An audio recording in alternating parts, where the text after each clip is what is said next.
unstoppable kick-ass confidence. Are you ready? Welcome to the Raw and Unscripted show with Christopher Rausch, where we help you overcome your self-created crap without the self-help fluffy bullshit. Now please welcome our host, Christopher Rausch.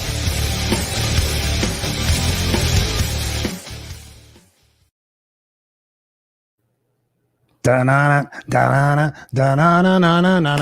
I can't help it anymore. What's up, ladies and gentlemen, boys and girls? Welcome to another episode of the Raw and Unscripted show with yours truly, Christopher Rausch, the place where I help you overcome your self-created crap without the self-help fluffy bullshit.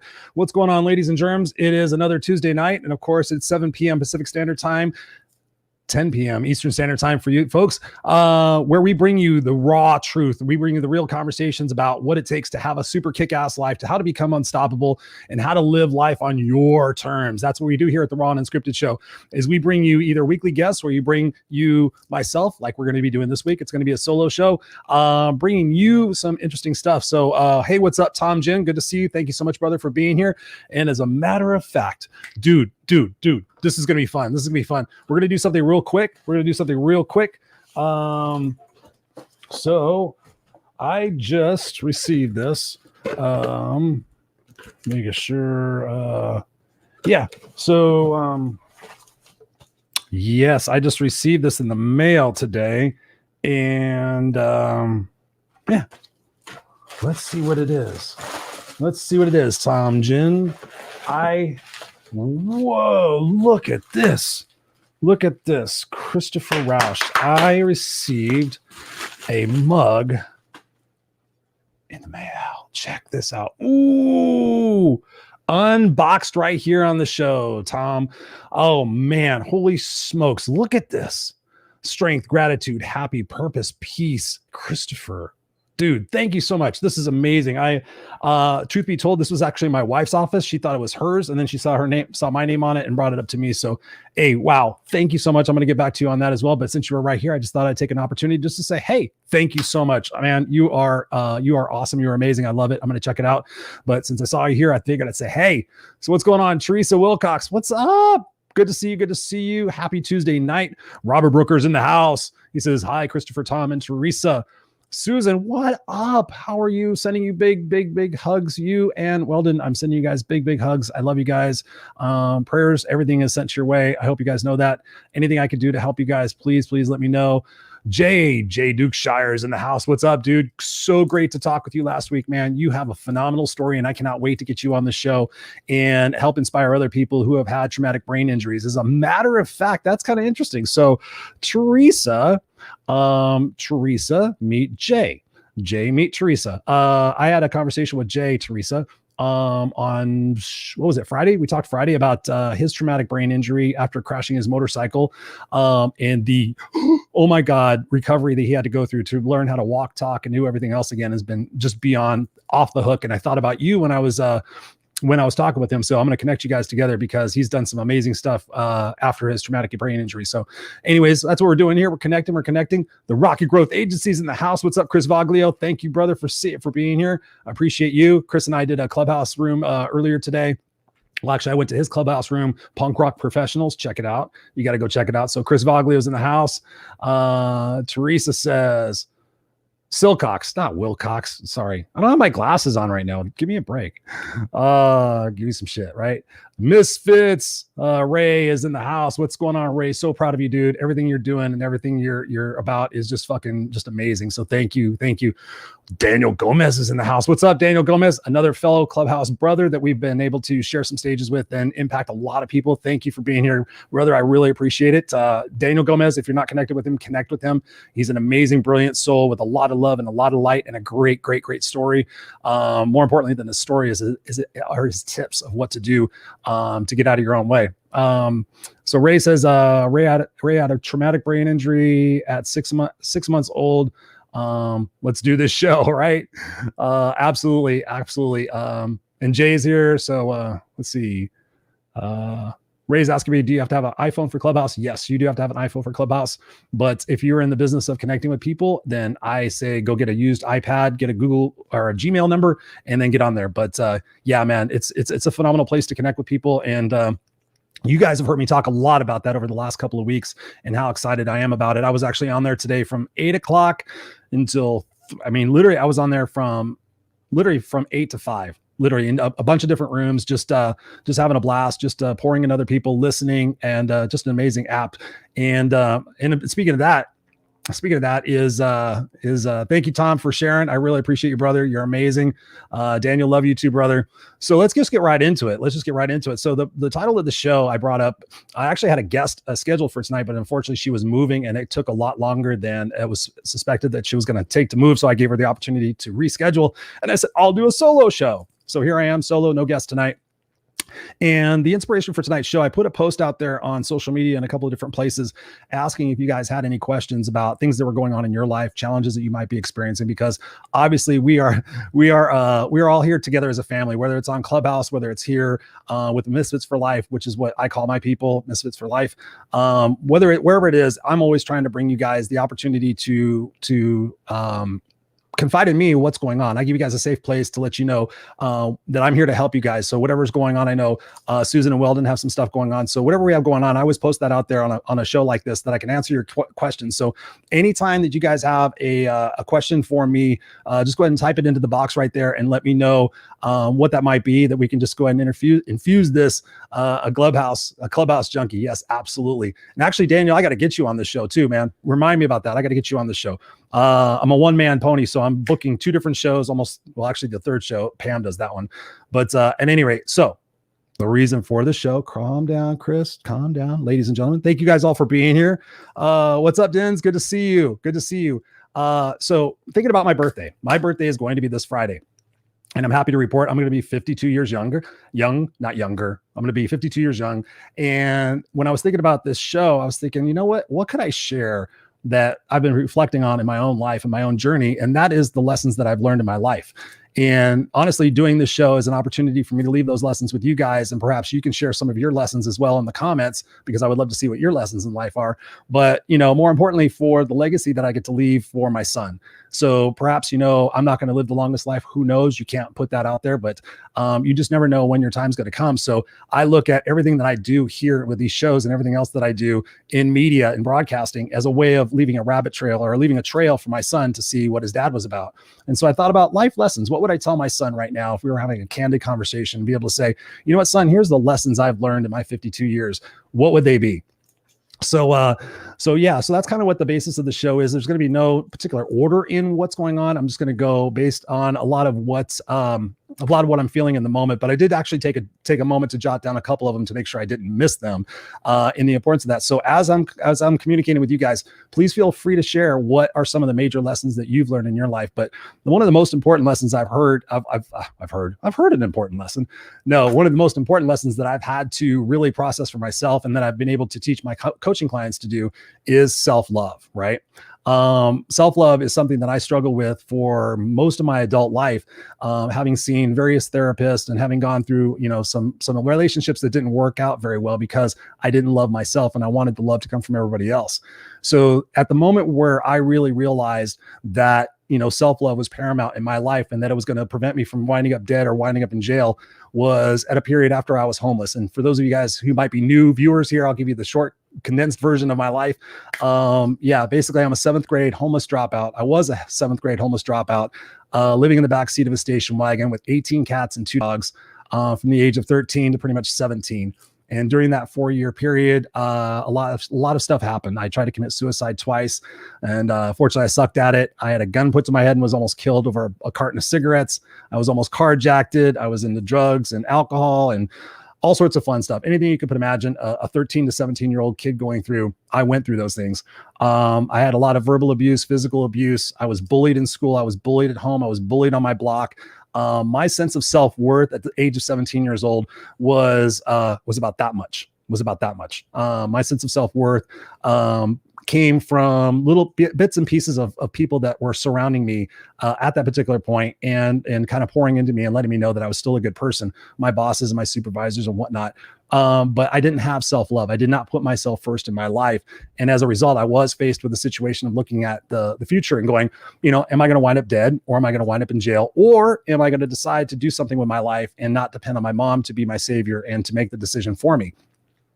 So at that particular point, that's when I really started to learn about self-love and self-care. And that's one of the most really important lessons that I've learned in my life. And one that I feel so compelled to share with you guys, because over the last 12 to 18 months of the time we've been having with COVID and everything else, I've done a lot of complimentary coaching calls. And through that process, I was very keen to try to identify if there was a pattern going on with people and the reason why they were reaching out to me, because I never had so many of those calls at once. I wasn't in a position before to accept so many calls at once for free. But I wanted to do it as a way of giving back. And through that process, I realized in talking to people, I would just simply pause and ask them a question. And I say, okay, listen, I'm going to ask you a question, and I don't want you to really think about it. I just want you to give me your gut answer. And that gut answer better be real, right? So I would sit there and say, okay, no, I would sit there and I'd ask them a couple other questions, kind of throw them off. And then I would say, okay, here's the question. Do you love yourself? Yes or no? And surprisingly, about 80% of the people really had trouble answering that question. Well, yeah, I think for the most part I do. There's times when I'm down on myself, or some people be like, I don't think so, Chris. I don't think so. I don't think I love myself. And so that self-love and that self-care really became apparent in the fact that if we're miserable in our life and we have these expectations of everything else outside of us is going to bring us happiness, but yet we don't love ourselves, then how are we being an open vessel for that love to come in? How are we being an open vessel for the abundance to come into our life when we are our own worst enemy, when we're filling ourselves with our own toxic, information and our own beliefs, and that we're allowing other people to indicate what it is that we're supposed to be feeling? So case in point, if somebody pisses you off and you say, wow, you pissed me off, you made me mad, then you've allowed that person to infiltrate your self-love and your self-care by allowing them to have control over your emotions. And as I started realizing that at a very early age, like, wow, I don't have to let what that person says about me impact me. Oh, you're a long-haired freak, you're going to be stupid, blah, blah, blah. Okay, that's your opinion. That's not my opinion. I don't have to accept that as an opinion. And I learned that even more when I started getting around, the medical industry and whatnot, and realizing that if somebody gives you a diagnosis, you don't have to say, like the doctor says, I diagnose you with cancer. You don't necessarily have to say, okay, I have cancer. I have been diagnosed with it, but I don't have it. I choose not to have it. I choose not to own it. Therefore, it is not mine. It's something that I have to deal with. So you keep it a little bit separate from yourself, but that self-love and that self-care is so massively important. And it's not at the fault of our own that we don't self-love and self-care. You think about the childhood conditioning process that goes on in our life, and you think about how fucked up we get about, what it is that we're supposed to believe and think at a very early age. You guys have heard me talk about it so many times, the conditioning process that goes on between 0 and 5 or 0 and 7, depending on which, people you follow. And think about the belief systems that we're given. Think about how we're told to tell the truth, and then we're told about white lies. Think about how we're told about Santa Claus, the Tooth Fairy, and the Easter Bunny, and then we're told they were not real. And then we tell the truth, and then we're told not to tell the truth. And then all these different parameters that go into our brain. We start to take care of ourselves. We start to be selfish with our toys. I'm going to protect my toys. No, don't be selfish. You have to give to others. Don't be stingy. Make sure everybody else is happy. Make sure this person's happy. All that stuff that kind of messes us up carries on in life. So what do? We want that validation. We want that significance from other people. So we do things for other people for their love, but in turn, we're not loving ourselves. We're not truly loving ourselves. And when I started owning that stuff, and it wasn't easy at first, even through some various personal relationships I had to go through, I kept being there for that person. I kept extending myself, tolerating things, putting up with shit that I really shouldn't have been putting up with in order to win them over, to have some sort of validation in my life. But again, I was not loving and filling myself up. And I'll give you another analogy about that, is that reading my son's children's books, there's a book in there that says, it talks about filling buckets. And it talks about you cannot pour into other people's buckets from an empty bucket, right? So think about that. Are you trying to pour into other people's buckets with an empty bucket? Are you starving for love? Are you starving for self-care? Are you so sick of putting yourself last that it's frustrating you, and you actually think that might be the end? There's no other result that you can do. That's crazy. You have to remember that self-love, self-care, the idiot things that we can do. And I say that laughingly, but getting plenty of hydration, getting plenty of sleep, eating properly, getting some exercise, getting outside and getting some vitamin D, reading, meditating, doing things that are good for you. That is a choice that you can make at any particular point in your life. You could take 5 things that you're doing that are negative right now, that are not self-love, and you could switch those around right fucking now and be self-love. Yes, you can do that. You have to change what it is that your perspective is about your past. You have to reframe those perspectives that were given to you, by perhaps people that were disturbed, that people weren't all there, or the people that were trying to teach you tough love that indirectly taught you how to not love yourself. I mean, I could go on and on and on about this, but the important thing is that self-love and self-care is massively important. People tell me all the time, I don't have time, I don't have money, I got to do this and I have to do this and I have to do this. You don't have to do anything. You get to do things, number one. Number two, there's 24 hours in a day. So if you cannot carve out for yourself 1 hour a day, if you cannot figure out a way, whether it's all in one time or in 15-minute chunks to take care of yourself, then you have bigger issues, right? So you need to be looking at your life and thinking about everything that is in the framework of your life to make sure that what it is that is not working for you. You have to make those decisions in order to get where it is that you want to go. I mean, I could go on and on about that, but make sure self-love, self-care, that you are pouring into yourself and that you're letting go of those toxic people. Because, when I think about, what goes on in the fact of self-care and self-love is that, you have to take time. You have to take time. You have to take moments of silence. You have to take moments to get away from the things that are bothering you in order to have clarity, right? We've been stuck inside. We've been stuck inside our heads. We've been stuck inside our houses. We've been stuck inside for so long. I'm going to give you a suggestion right now. If you're not getting out, get out and take a drive. Even if it's just once a week, get out and take a drive for an hour, go do something, go sit at the park, go sit at the beach, go sit somewhere and just take some time for you. Maybe journal, maybe read a book, listen to a few podcasts, do whatever it is you got to do to fill your bucket up before you start dumping into other people's buckets. So that is lesson number one. I'm going to go check out and see what's going on here in the comment section. Holy smokes. What's up, Pamela? Good to see you. Good to see you, Pamela. Kel and Ann, what's up? Crushing it. Hey, Kel and Ann, so good to see you here. Ray says, yes, good, correct. I am versus I was. Yes, sir. Speak life. Let's see what else we got going on here. Tom says, what's up? First thought is the direction you are driving your bus of life. Yes. Where are you driving your bus of life? That's a great lesson. Ray is saying, perfect, Christopher Rausch. I'm not perfect, but thank you very much. I am love. It is my nature. Yes. Yes. Love hole in a bucket analogy. Yes, it is. It's true. In your bucket, are you repairing that bucket as well?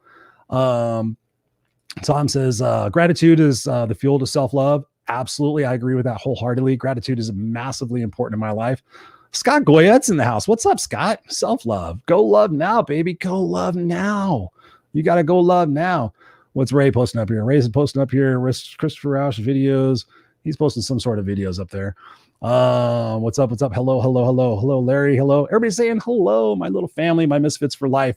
Yeah. So self-love, self-care is super important. And along with that, another lesson I've learned in life that sometimes may not be quite so obvious is the fact that we have to accept the belief and faith in others for ourselves.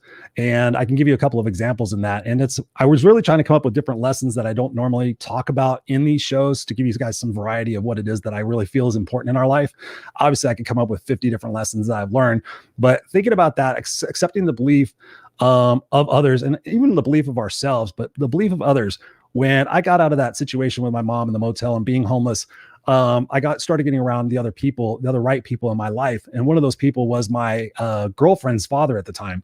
And he was an upper middle class dude. He was a president of a trucking company, wore suits to work every day, had the first cellular phone in his car, it was really cool, lived in a really super nice neighborhood. And I was petrified of meeting him. Because I had long hair. I was the rocker. I was, smoking cigarettes, living in an apartment with 5 guys, drinking beer, 7th grade dropout. I mean, all the different things you could sit there and go, okay, that's going to be fun, introducing my upper middle class dad with a daughter who's, nearly the prom queen, right? Total wrong side of the tracks kind of stuff. But that guy, Bill White, I'll never forget him. He poured into me and he gave me beliefs in myself that I did not have. And he said this thing to me that I will never forget. He said, Christopher, you're only limited by the parameters of your own mind. Which equates to a Henry Ford quote that I love very much, which is very simple. It's like, if you think you can or you think you can't, you're right. I love the simplicity in life. You guys have always heard me talk about that. The simplicity of life is magnificent. So when he told me to go back to school and get my GED, again, thinking about the conditioning process that I'd been brought up in. Shut up. You're stupid. You're an idiot. You can't do anything right. All the negative belief situations. Going to school, I sucked at school because we found out I needed glasses, and we found out I had a hearing problem also. So there's all these different things where I just didn't feel like I fit in or anything else. I didn't feel like it was going to amount to anything except for whatever my mom told me I was going to. So getting around this gentleman who says, why don't you go back and get your GED, was something like, oh, you want me to come the president of the United States? Really good job. Let me tell you this about life, Bill. Bill in your nice, living room that you guys don't even sit in, Bill. Let me tell you about life. Let me tell you about getting ketchup and having a ketchup sandwich and thinking that was pretty cool. But yet he had such a sincerity about what he was saying. And I honestly had to believe him. I had to believe him that I could go back and get my GED, that it wouldn't be embarrassing or anything else. So I trusted his faith. I trusted his faith that I was smarter than I really thought I was. And lo and behold, I went back and got my GED in like 3 months or something like that. And I go back to him and I show him the piece of paper. I'm like, hey, look, I did it. Woohoo. And he's like, all right, we'll go to college. What? You fucking think I'm smart? Really? You think I can go to college? I missed high school. I don't know anything about this or that. I'm a street kid. I'm a streetwise kid. No, go to college. So again, taking his belief, taking his trust in me, this kid, I did it. And I went to school and I started going to college, and I came back. And again, he knew I was working 3 jobs, and he gave me a job at his trucking company, working the night shift in a warehouse doing billing. He's like, okay, I think you have potential. And he gave me that opportunity. And so he believed in me when I didn't believe in myself. And that gave me the courage and the confidence to step out. That gave me the courage and confidence to say goodbye to a lot of people that were not giving me self-love, that I started realizing as I was getting around the people who were giving me love, because guess what? Those people weren't happy for me. Ooh, think about that, ladies and gentlemen. When you start getting around people who blow your dress up and really make you feel good, and you found something that you're passionate about, and you found something you're excited about, no matter what it is or how much money it does not make, if those people say, that's stupid, that's ridiculous, you shouldn't do for that, you should play safe, those are situations where you need to get different people, because you got to have the belief of other people in you. I can't even tell you how many times that I've had mentors and coaches and dear friends and people pour into me and tell me, listen, Chris, I believe that you have the opportunity to change the world. Change the world, Chris. You have the opportunity. You have the ability with your communication, your style, your leadership, your vocality, everything else. You have the opportunity to change the world. I believe in you. And that's a scary situation to have somebody that you really, really respect. This happened in 2019. Somebody was telling me, like, Chris, you have the opportunity to be Oprah big. Had somebody else last year tell me the same thing. Get the book written, Chris, da-da-da-da. So again, being like, okay, play it safe and have everything predictable and it's okay. No, I'm going to go on the belief of what those people see in me. Because sometimes we're our own worst enemy. We get too self-critical, but yet other people can go, that's the path. And when I realize that's the same thing I do with my coaching clients, is I sit there and I see what they're doing. They're chasing themselves. They're beating themselves up. They're shooting themselves in the foot, all those different things. And I'm like, all you got to do is just go over here. Just do these 5 things and read this book and you're going to be fine. You're going to be fine. Stop doing this shit over here. Just go do that thing over here. And I realize it. Oh, sometimes we don't listen. Sometimes we don't listen. Sometimes we don't pay attention. Sometimes we don't want to hear that it's okay to continue on and progress. And it's scary and it's freaky and it's uncertain. But guess what, ladies and gentlemen? That's life. That's living. Going back again when we're kids, are we excited about every day that we wake up? Are we excited about what we get to go do? Yeah. So why don't we have that excitement in ourselves?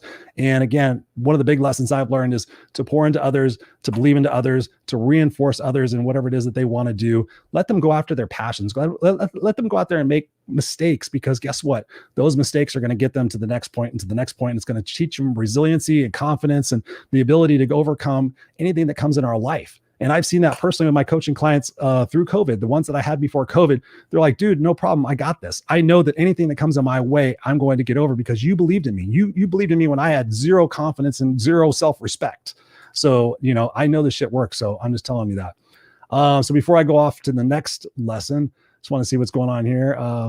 Raise his hands for Christopher, Callahan, Ray. Just want to see, for those of you guys listening on the podcast, I'm just looking at the comments here because we are live. Raise his hand for Christopher Rausch. Well, thank you. Something a panelist says, thank God for the bills of the world. Yes, thank you, Pam. Yes. Scott says, I think he knows some Bon Jovi.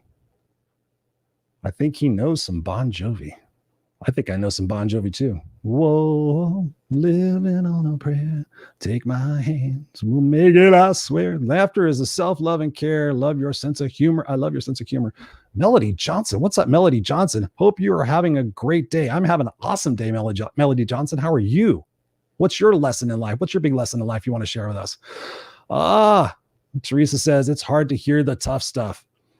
It's only hard to hear it if we choose that it's hard to hear. I mean, yeah, I guess I can understand it. It is hard to hear the tough stuff, but guess what? The best part of hearing the tough stuff is that you can process it and overcome the tough stuff and look back at it in a year and go, wow, I'm glad I addressed that stuff, because it's going to be there either way. It's always going to be there. The tough stuff's going to be there. I choose to go around it, over it, under it, whatever I got to do. I just choose to keep moving on. So that's what I do. Colleen, what's up? I saw you in Clubhouse the other day. Now you're tracking me over here. I love you. I think I appreciate you coming over here. Well, I know I appreciate you coming over here. Scott's going bam, bam, bam. What's up, Scott? How's Florida? Florida. We were discussing you playing guitar. Oh, you guys were discussing me playing guitar. Yeah, no, I'm not going to learn. I'm not going to play guitar for you guys right now. What's up, Angel? Angel in the house. Everybody give it up for Angel. She's a sweetheart. You are massively an angel in my life. So thank you so much. So Melody Johnson says, my lesson in life, you must do the thing you think you can't do. That was by Eleanor Roosevelt. Yes, absolutely. Yes, you must do the thing you can't. You must run towards your pain. You must run towards the things that are uncomfortable for you, because guess what? The sooner you run towards them and you figure them out, the sooner they're behind you. And then you can sit there and go, woohoo, I did it. I did it. I got over it. I did it. There's been a lot of things in my life aside from my childhood that I've had to get through. One of which was holding my mother's hand as she passed away and as she died. I mean, let's talk about that fucked up experience and, kind of all the different things you go through in life and your identity when you do that, when your last living family member dies.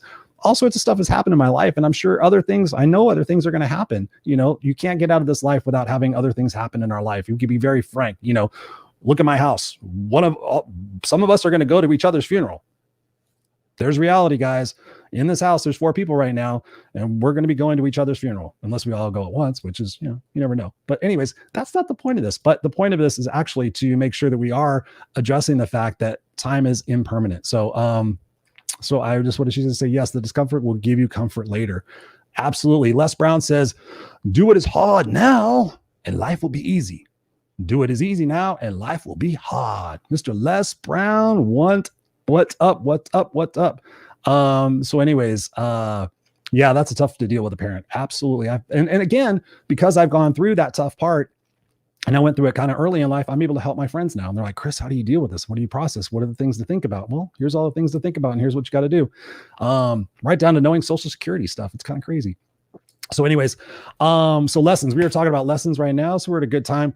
Lesson number 3. Let's talk about this one. This one's huge. And you guys have heard me say it before, but it's so important that I want to re-emphasize it again and again and again and again and again and again till you get it. Thank you. My guitars look awesome. So lesson number 3 is to seek first to understand, then to be understood. Again, seek first to understand, then to be understood. How many ears do we have, guys? How many ears? How many mouths? How many mouths? We have 1 mouth, 2 ears. And we know that for a reason. But in my situation, in my life, I grew up with a mother who had to always be right. And I came up with the coaching thing that was like, do you want to be right or do you want to be happy? My mom always had to be right. So what does that mean? That the other people had to be wrong. And when the other people had to be wrong, that created, obviously adversarial relationships, whether it was in her employment or in her personal relationships or with a car mechanic. Everywhere she went, she just got what she wanted by hammering people to death and making them feel like shit, quite honestly. So when I think about seeking first to understand, one of the biggest factors of me incorporating that in my life was with my mom. I'm really trying to understand as I became an adult and as I was trying to process my own identity and evacuate myself from that childhood experience and reshape my beliefs and my habits by doing a ton of personal development, by going to school, by surrounding myself with the right people, and reading a lot of biographies. It taught me, okay, listen, I wanted to hate her. I wanted to blame her. I wanted to do all these different things with her. It was like, okay, it's your fault, this, blah, blah, blah. And once I read that book by Stephen Covey, 7 Habits of Highly Effective People, and I saw that it just magnified the fact, like, wow, You know, we're so quick to want to get our point across. We're so quick to defend ourselves when we feel like potentially we've been attacked. Again, think about where that comes from. Think about where it is that we have to defend ourselves because we feel like we're being attacked. Our childhoods, right? Other kids, parents, teachers, bullies, whatever it might be. Wait, no. You know, we were doing something and we got misunderstood and we're like, no. So we always became defensive. We became defensive and we stopped listening. We stopped listening also because did our parents listen? Did our teachers listen? Oh, I don't care. I don't want to hear it. It's whatever you have to say. I don't care. You know, this is what you did and this is your punishment. Okay. So, wow.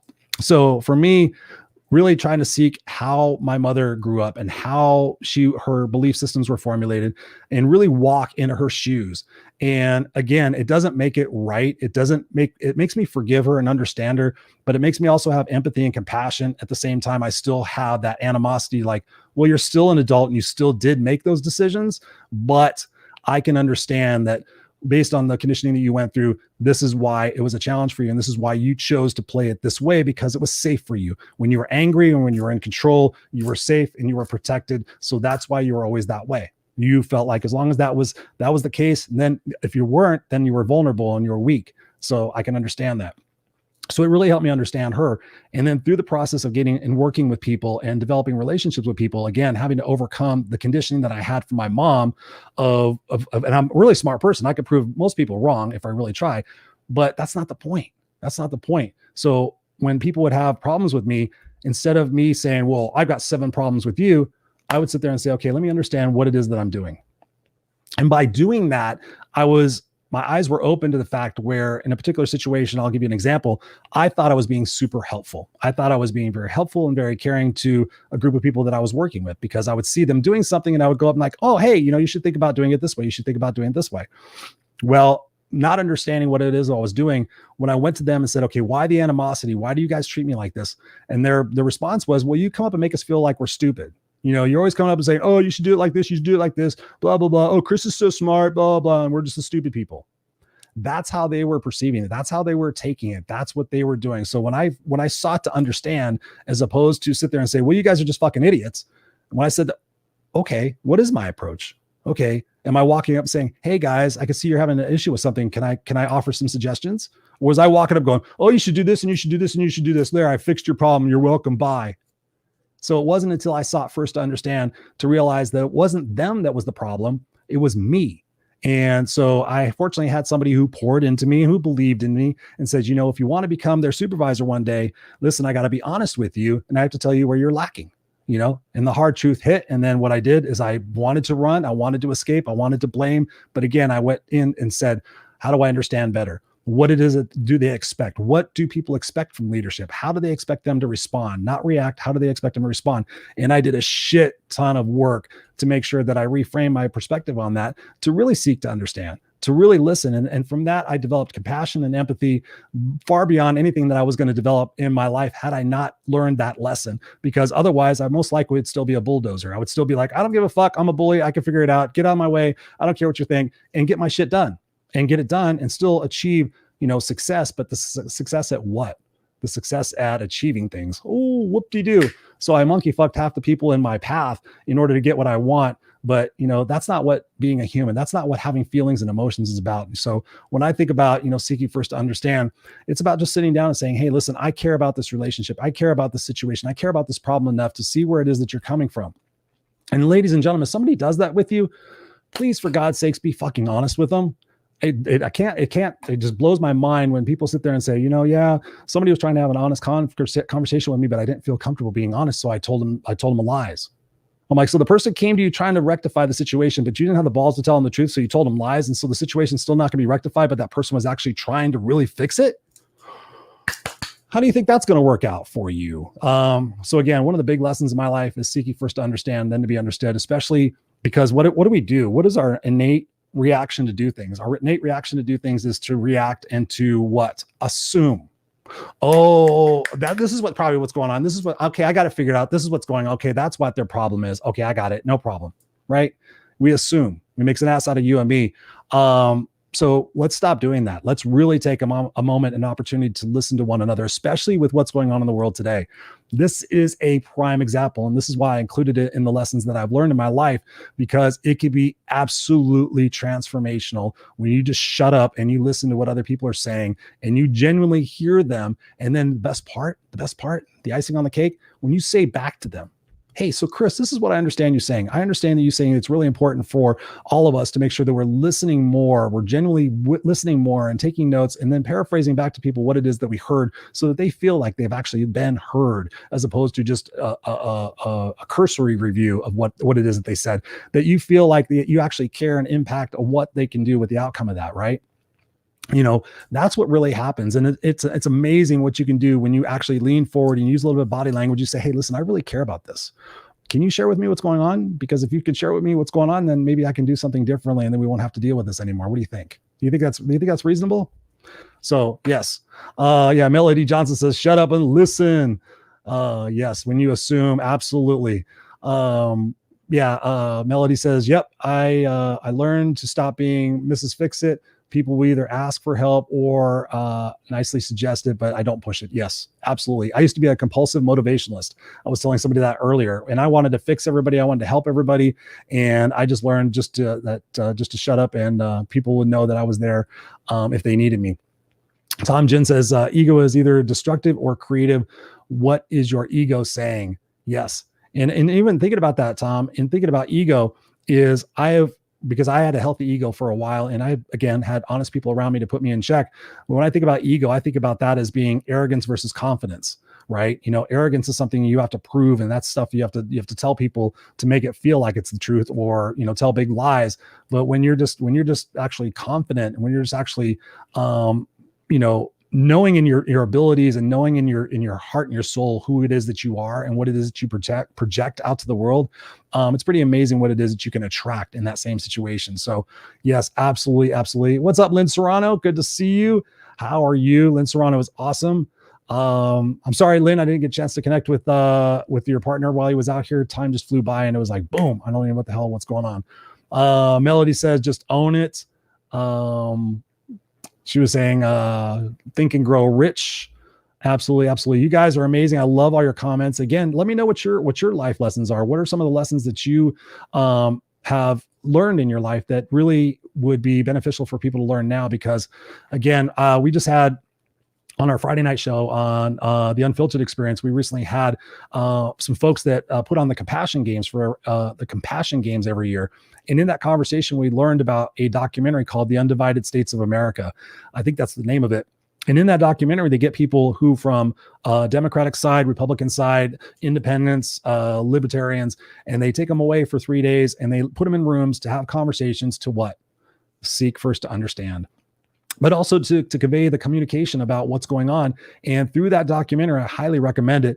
People listen. People actually, sought first to understand and said, wow, what if I put myself in that situation? How might I feel? Or when people sit there and say, this is how it affects me, and not realizing how it affects everybody else, that other person being able to say, you know what, have you considered this? Right? Not from an accusatory spot or anything else, but just from a friendly arm reaching over the aisleway saying, hey, listen, let's all understand each other a little bit better. That is one of the best things we can do. The actions we can take in our homes, especially. How often are you really listening to your spouse and your partners and your kids? Really, really listening to them, making sure that they feel comfortable telling you the truth. Because if they don't feel comfortable telling you the truth, it's probably because you're a shitty listener and you don't do much with it. So, it's absolutely truth, empowerment. And I want to just keep on rolling here. Look at, so Ray says, what's Ray saying? Chris, I have a sincere question. My question we are all human. When life gets you as it does all, what your number one ace to go to in self-growth to rebound and refocus? What's my number one self-growth to rebound and refocus? That's a great question, Ray. First and foremost, I'll give you guys the one that you guys heard me say 1,000 times, which is Jump by Steve Harvey, the video Jump by Steve Harvey. It's 2 minutes long. Go watch that one. But as far as my go-to, my reset, my most recent book, honestly, would have to be two of them, but really, I guess right now I'd have to go with the Big Leap by Gay Hendricks. The Big Leap by Gay Hendricks really illustrates, for me, in some of the concerns I have and what I'm doing is that, we operate in either our zone of greatness, our zone of excellence, or our zone of genius. And so sometimes I've revisited that book many, many times to make sure that I understand that, being in your zone of excellence is great, and it's good, and it's safe, and it's certain. And that's where I was in corporate America and leadership, and business and stuff like that. No problem. Zone of excellence, could do it all day long, was good at it, dug it, Zone of genius, can do this all day long. Like, you guys could sit there and keep asking me questions. That's why I was on Clubhouse today for 8 hours. I love doing what I do. I love coaching. I love speaking. I love helping people. I love listening. I love building bridges for people to get across and understand each other better. So, in answer to your question, Ray, whenever I get a little bit shaken about it, I go back and I read that book, or I read Man's Search for Meaning, which is right behind me if I have an attitude problem. Like, I'm starting to take things too personally, or I'm starting to let other things externally affect me. I read, Man's Search for Meaning. It's crazy, but I would love to know which book you go to in being able to get yourself centered. Emily Auckland's in the house. What is up, Emily? So good to see you. I have learned about projection. What you don't like about someone is usually really something you don't like about yourself. Booyah. Where did you learn that? Yeah, no, it's super true. We often don't like in others what we don't like in ourselves. And that's a huge lesson. So thank you for sharing that, Emily, because massively important. When we can hold a mirror up to ourselves, our buddy Scott Goyette, who might still be here, he talks a lot about mirrors and holding the mirror up to ourselves when we're frustrated or pissed off or something, or anxious about something. It's like, what is it in us that we are, that we're not dealing with? So that's a great point, Emily. I appreciate you saying that. Robert says, anxiety is not a natural thing. It is a product of society. And while I can be inflicted on another, most often it is self-inflicted unintentionally. Yes, I would go that as well. Sometimes it's inflicted intentionally too, because some people just like to be in that victim mindset, and they're comfortable being anxious. They're not comfortable having the knowingness that everything's going to be okay, because it's just uncomfortable for them. So sometimes they fill that prophecy for themselves. Colleen says, my biggest life lesson thus far: choices make or break you. Boom. Mic drop. Whoops. Mic drop over here. Mic drop. Yes, ladies and gentlemen, choices are massive. Just to the point, when you wake up in the morning, you could choose to be happy or miserable. And if you choose to be happy, all you need to do is smile. Smile, listen to a couple of good songs to get your motivation going, do some stretching, get some breathing going, have a glass of lemon water. Yes, you can make that choice. So thank you for sharing that. Big time. Choices are massive. Melody says, life lessons. Think about what is joy to you. Joy is different for everyone, even a spouse. Absolutely. Yeah. I mean, what are we doing that is joyful for ourselves? Again, going back to that self-care lesson that I talked about earlier, massively important. And that's true. So even in relationships, I got another recommendation for you guys: the 5 love languages. What love language are we speaking to other people when we're seeking first to understand? That is a great book as well for you people out there to get and read. Let's see. Oh, here's a question. A YouTube person, Aaron, says, what makes you unstoppable? What's up, Aaron? Thank you so much for your question. I really appreciate it. What makes me unstoppable? The simple answer is I don't stop. I don't stop. I may slow down for a minute. I may pause for a minute and reflect and kind of, get my bearings on what it is that I'm doing, but don't stop. I have such a desire not to have regrets. So I'm one of those crazy people that people do things for one of two reasons: to avoid pain or to gain pleasure. In one respect, my life was all about gaining pleasure. What can I buy? How much more money can I make? Who can I impress? Blah, blah, blah. What title can I get? And then it all of a sudden became about, what's my legacy in life? And so rather than thinking about what I could attract and what I could get, my thing was like, what is it that I do not want the most out of my existence? And the big thing I don't want the most is regrets. So when I think about life and being unstoppable, I think about getting to the end of the journey. And Ed Milet, a fellow podcaster and a show host, talks about quite often. He says, my worst fear is that I get to the pearly gates and God introduces me to the Ed Milet that I could have been. And that I have to sit there and go, I could have been that guy, and, regrets are something that I've studied a lot. And I've been to a lot of assisted care facilities, old folks homes, whatever you want to call them, different places like that. And I've talked to these people. The regrets were one of the main source of their pain. And guess what? All they have is time. time in the world to think about all the risks they didn't take because they played it safe. They have all the time in the world to think about all the stuff that they'll never get a chance to do while they sit there playing their giant bingo cards, waiting for supper to come so they can go to bed at 7 o'clock. Right. And I hate to be graphic, but that is what happens. So for me, how do I stay unstoppable? No regrets. Like, nope. Every moment of my life, generally speaking, will be something that if I die, that somebody can say, Chris was having a good time. Chris was impacting somebody. Chris was taking care of himself. It's all going to be about that. So my regrets. So that's how I stay unstoppable. And I constantly work on my mind. I constantly work on this and how I'm perceiving things and how I'm possibly working on a false future or getting caught up in the results rather than just enjoying those moments and those opportunities within everything else in life. And I can even talk about that a big time. So that's what makes me unstoppable. I would like to know what makes you unstoppable as well. Melody says The Power of the Subconscious Mind. That book has helped. Ooh, I've heard of that one. Definitely. Ray says wrote down. Colleen says exactly. Yes, you guys are awesome. I love the interaction tonight. I'm so appreciative of you guys being here. As I'm kind of like celebrating my birthday a little bit. My birthday is going to be Friday, and it's been a wild ride. It's been 52 years of wow. I mean, I for as many negative times and tough times and challenging times as I've had so many amazing moments. I mean, getting my master's degree was an amazing moment in my life. One of the best moments was being able to go back to the junior high school that I dropped out of and speak to the 7th and 8th grade class and tell them, hey, listen, this is the journey you're going to go on and it's going to be okay. You're going to be fine. Just make sure that you're taking care of yourself. Make sure you're getting around the right people. All the shit that I just said before, that's the things we need to be focusing on big time. Mr. Goyet is still here. What's up? He says, I recognize my infinite potential, unstoppable. Yes, you have to recognize that, right, Scott? I mean, we can sit there and talk about that all day, and we probably will, is the fact that it goes back to, again, that self-love, that self-care. What are we doing to honor ourselves?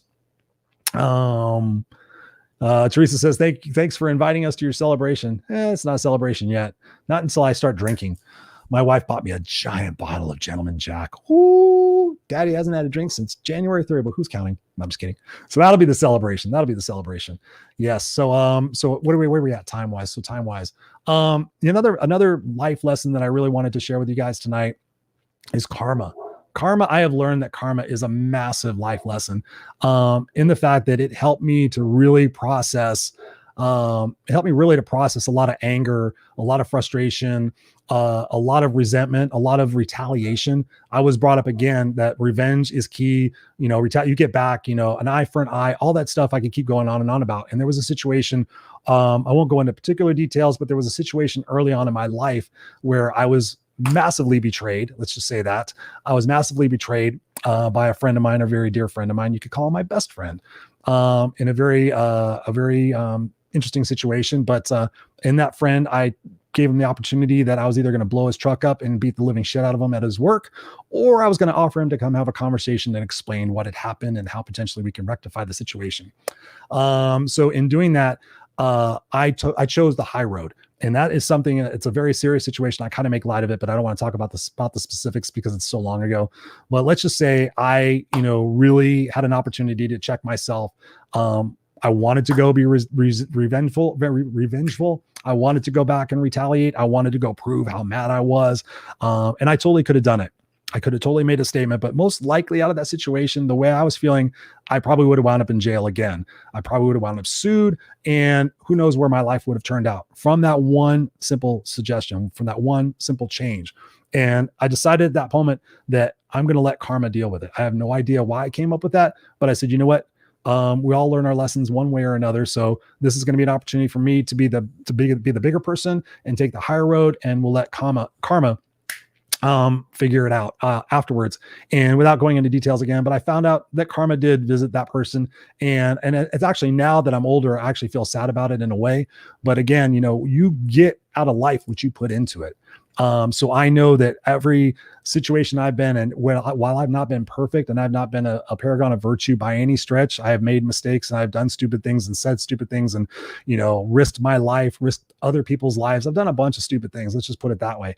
But also every time my heart has always been in the right spot. My intentions, everything has always been golden as far as what it is, the outcome I want. I've been able to look at situations where I've been rejected or I haven't got something, and I've been able to separate my emotions from it and be able to say, you know what, karma's going to come back and take care of me. All the hard work that I've done in different situations in my life, all the things I poured into people, all the things, extra stuff I've done to make sure people were okay. I look at that, and when my son was born, I went to God, to universe, to source, and I went, thank you. I still do it every single fucking day. I'm like, thank you. He's beautiful. He's amazing. He's perfect. He is, I mean, the whole situation of being able to bring Jackson into our life. I mean, talk about gratitude, talk about life lessons. I mean, I could do a whole other show on that. But just realizing that everything that I had done up until that point, maybe I was feeling a little frustrated or whatever, that when is my turn? We always think about that. But when Jackson came into our life, I knew that everything I had done had led up to that point, and that was like my special present in the world to say, hey, thanks, Chris, for doing what you do. So I know that sometimes we can get frustrated and we want to retaliate to people on Facebook, and we want to retaliate to people who've done us wrong. And we want to carry that emotional baggage. Like, I can't wait until that person fries or whatever. I invite you guys, especially as you're getting older, to release a lot of that baggage. Think about life in terms of carrying a 20-pound bag of cat food wherever you go, a 20-pound bag of cat food. Some people can do it easy. Some people can't do it at all. But when you think about that cat food being the weight of the emotions, the weight of the history in your brain, and all the anger and all the stuff that is like literally like you're drinking poison, expecting somebody else to die from it. Think about how asinine that is. Think about how ridiculous that is, that, we do that. So what I choose to do instead is, in all those situations, and again, up until, even a few years ago, betrayal, all sorts of things happened to me where it crushed my soul and crushed my spirit. But again, I chose to send love, to send forgiveness, to send empathy, and to say, you know what, everything happens for a reason. And of course, you guys know, what doesn't kill me only makes me stronger. For those of you guys on the podcast, that says, what doesn't kill me only makes me stronger. It's a tattoo on my right forearm. I got that to remind me how to be unstoppable. To answer your question again, Aaron, is I tattooed it on my forehead. I should put one on my forehead.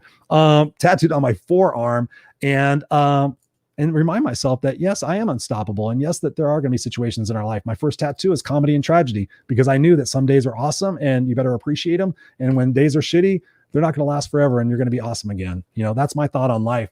And so I just encourage you guys, there's so much hate and anger and divisiveness in the world, whether it's against ourselves, whether it's against family members, whether it's against coworkers, or whether it's against people we don't even fucking know on Facebook that trigger us with a post that doesn't align with what it is that we want in life. I mean, think about the absurdity of that. So my last lesson in life, because I want to keep this under an hour, even though it's just me talking, I was only going to go for half an hour, believe it or not, is moments. What are we doing with the moments? You guys are beautiful people. Hey, before I go on with that, I want to see if I missed anything up here. Scott's getting Friday. Yes, Friday. Yes, definitely. You want to, we're going to be drinking Friday. Hi, Emily. Cheers. Emily. You guys are so cute. Just like, hi, what's up? What are you doing? Aaron says, kindness is key. Taking the higher road is not always the funnest. However, it is one way to let karma play out. Absolutely believe you. Thank you, Aaron. I would love to know how we're connected, but thank you so much for being here and sharing this. So again, the final lesson that I'm going to share with you tonight, and one that I hold very dear to myself now because of 52, based on the fact that life does not last forever, is the moments. Ladies and gentlemen, boys and girls, let's get serious now for a second. We don't know how many more moments we get. We don't know how many more breaths we get to take. We don't know how many more, freezing snowstorms we get to live through. We don't know how many more arguments we get to have. We don't know how many more sunrises we get to see. We don't know how many times we get to hear our spouse or somebody tell us that they love us or we love them. So with everything that's going on in the world today, with everything that's going on within ourselves today, this is obviously a time where Mother Nature, Earth, Source, God, whatever it is that you believe in or don't believe in, is set a massive reset button on all of us to really prioritize what is the most important in our life. And when I choose to sit there and think about the way I've lived my life, and I'm very successful, very happy, but I've always chose to live my life in the future. Mostly it was in the future. Like, what am I going to do tomorrow? What am I going to do next week? Okay, I've got this figured out. I've got this figured out. I got plan A, B, and C, and D. Okay, I've got that going. I've got that going. I'm going to be successful. There's no doubt about it. I've got 5 things going. I'm going to be successful. Boom. But guess what I was doing? I was never enjoying those moments. I was never enjoying the journey to get to this success. And there was a lot of great moments, a lot of great people that I met, a lot of great speeches and things that I did that I never really fully embraced because I was like, okay, that's done. What do I got to do next? And so, especially with my son being born, but before that, moments. Like, what is it right now? Is there a moment that you could be spending with your dog, or a moment you could be spending with your cat, or whatever? A moment you could be spending with someone you love, listening, a moment you could be spending laughing, a moment you could be spending learning, a moment you could be spending reflecting. Moments are amazing. And trust me, I look at it this way. I walk past my dog today on the stairs, and most times I stop and I pet him. And most times I stop and I pet him for maybe 30 seconds. Oh, he's a good dog. And today it just stuck me. It stuck me. I'm thinking about, moments, and I was like, God, he's going to be 7 years old already this year. This August, he's going to be 7 years old. Ozzy, you guys know I love Ozzy. And 7 years, I'm like, fuck, what happened? He was 4 a minute ago. I was just saying, oh, he's going to be 5 this year. He's going to be 7 this year. In that moment, I paused and I sat down on the stairs, and I spent 5 minutes petting him. And I spent 5 minutes telling him how much I love him. I'll probably get teary-eyed. I kept brushing his fur and looking at his fur and how it sparkled in the sun, and looking at his breathing and looking at him just look at me. We don't take those moments. Very seldom do we take those moments because we're always in a rush to go do something or pontificate about something or get some sort of self-gratification to get us out of our minds. Have those moments, have those laughter moments, turn off the television, turn off the news, have conversations with your family members, listen to them, have conversations with people you don't agree with and listen to them, and really have a heart-centered opportunity to say, hey, listen, I'm tired of the problems. I'm tired of bitching about it. I'm tired of, venting and thinking something's going to change. I want to be a part of the solution. And that solution all begins with us. So my final lesson to tell you guys tonight is the lesson is within us. The best life lesson is within us. And the best life lesson is to let those lessons be congruent to our soul, congruent to what makes us smile. When you wake up in the morning, you should have a legacy that you're looking forward to fulfilling, that gets you excited, that gets you uncomfortable, that gets you in a spot where you can grow and learn and expand, and then go share it with other people, right? That's where my focus is. That's where my intention is every single day of my life, is to grow and to teach people and to have amazing moments, to make myself last longer so that I can be here. I'm 102 and seeing my son have grandkids and all that stuff. So I've got the vision in my mind. So again, going back to Aaron and thinking about Unstoppable, that's the new vision I have in my mind, is I want to be alive long enough to see my son get married and have kids, so that I know that he is on his way and he's going to be a game changer in his life. And then I'm always there for him. I want to be the dad that's always there for my son. I did not have that growing up. And so that is paramount, massively important for me to be there all the time with him, be a support system for him, be his honest buddy and everything else, and make the world a better place for who it is and what I do every single day. So I appreciate you guys sharing your time with me and sharing all these amazing feedback. Sorry, I've been literally talking all day. I mean, I'm not even kidding, but I love doing it. I absolutely love doing it. Colleen says, such a beautiful message. Thank you, Chris. You are welcome, Colleen. Thank you. Thank you for being you. I know your journey has been one of ups and downs and hills and valleys, but your commitment, your dedication, your desire to become the next version of yourself is absolutely infectious. It's absolutely inspirational. And I just thank you so much for being here and supporting the shows and keeping me informed of how you're doing. That's what we're here for. That's how we make a community. That's how we make a family. So thank you, Colleen, for doing that. Kimberly, what's up? Kimberly and I actually finally got to talk on Clubhouse the other day. We've been Facebook friends for a while, but now we're going to do a Clubhouse together. So badass, powerful. Yes. Thank you. Thank you so much. I appreciate you. Ray, fantastic teaching, Christopher Rausch. Thank you. Love you. Happy early birthday. Thank you, brother. Again, love seeing what you're doing and the changes you've done with yourself and taking your intelligence and your brilliance and bringing that out more and more every day. I see it in your posts. So thank you for doing that, man. We need more people like you, Ray. 52 rocks. Yes, yes, yes. Ray says the moments. Aaron, what's up? Misfit Nation, Jason Cisneros Clubhouse. Yes, yes, yes, yes. So it's funny. He's the Misfit Nation and I am the Misfits for Life. kick-ass nation. So it's crazy. But yes, no, thank you for being here. Yes, Jason's show, if you guys missed it, on our Friday show, The Unfiltered Experience, we had Jason Cisneros on last week. And man, what a powerful conversation. What a great conversation. Again, looking at things three different perspectives on, the same situation, but having different views about that and having the ability to have a meaningful discussion about how we can see things differently, yet we're really seeing things the same. So if you didn't get a chance to check that out, go to my YouTube page, youtube.com/Christopher Rausch, and go to the playlist called The Unfiltered Experience, Jason Cisneros. It's on there. It was just this last Friday. Great show. Great show.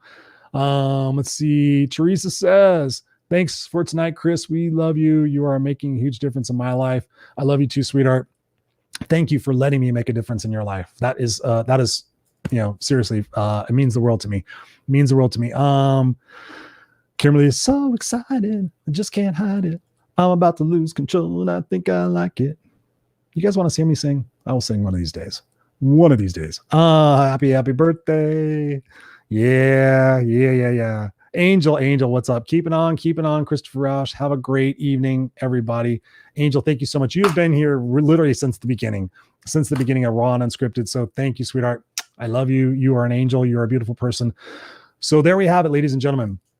A solo show talking about life lessons. So let's see. Normally I summarize the entire show, but let me see. How can I put a bow on this for you guys, for us?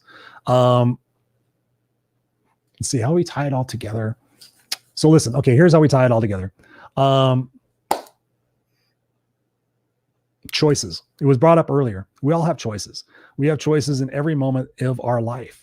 And oftentimes we give up those choices to other people. Subconsciously, we don't recognize what it is that we're doing. So I invite you to take a pen and paper and write out everything that you're tolerating. Write out a tolerations list. What are you tolerating? And what, perhaps, if you pick 3 of those that you're tolerating, if you got rid of those 3 tolerations, how might your life be much better from moving those tolerations? Think about in terms of that. Think about life in terms of the moments and the gifts that we have. When you wake up tomorrow, you have a choice. You have a choice to wake up and say, you know what? Listen, I'm going to do things differently. I'm going to focus on myself for the first hour of the day. I'm going to focus on how I can give and make the world a better place for who it is, not what I do. I can choose to seek first to understand. I can choose to journal. I can choose to eat a little bit better. I can choose to put down the cell phone. I can choose to go out for a walk. You have choices. That's the beauty of this life. That's the beauty of this world. And if you don't have choices, if you don't think you have choices, please reach out to me. I'm happy to help you in that journey. Again, still doing complimentary coaching sessions especially for you guys. If you ever need one, let me know. I'll send you my calendar. We'll hook it up and make sure it happens. Because I just want to make sure that anybody in my sphere of influence or my families, that you guys are taking care of, that you guys know that if you or somebody who needs help, please send them to me. I'm not going to charge them or anything. It's just about, making sure that we're all good and we're all swinging the right way, the right direction. So I'm going to shut up right now because I'm really tired and I could tell that I'm just, anyways. So I thank you guys, each and every one of you, from the bottom of my kick-ass heart. You're beautiful people. And please share this out. I didn't put the little scroller thing on there, but if you found value in this and you were inspired, please share this out, because the more people that we can impact with the honesty and the transparency and the vulnerability that I've shared here tonight, hopefully inspires other people to do that as well. And I'm happy to help anybody that I possibly can in that journey to make sure that it happens. So again, I love you guys. Stay kick ass, and we will see you next week on the Raw and Unscripted show. I love you guys.